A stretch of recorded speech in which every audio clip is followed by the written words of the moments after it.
আব্বু, আমা বাস্তবতা কি জানো? কি মা? আমাদের সমাজে এমন কিছু মানুষ আছে যারা সব সময় ভালো মানুষের মুখোশ পরে থাকে।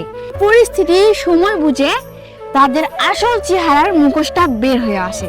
তখনই চিনতে পারবা তোমার জীবনে কোন মানুষটার প্রয়োজন কতটা এবং কোন মানুষ ভালো কোন মানুষ মন্দ।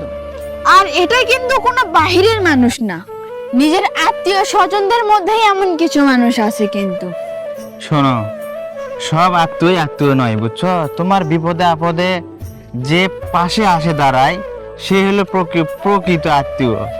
আর সব আত্মীয় কিন্তু সবসময় কাছে আসে না, তাদের স্বার্থের লোভে তাকে যখন স্বার্থ হাসিল হয়ে যায় তখন কিন্তু তারা অটোমেটিক তোমাকে ছেড়ে চলে যাবে, বুঝছো? এটাই হলো তোমার বাস্তবতা।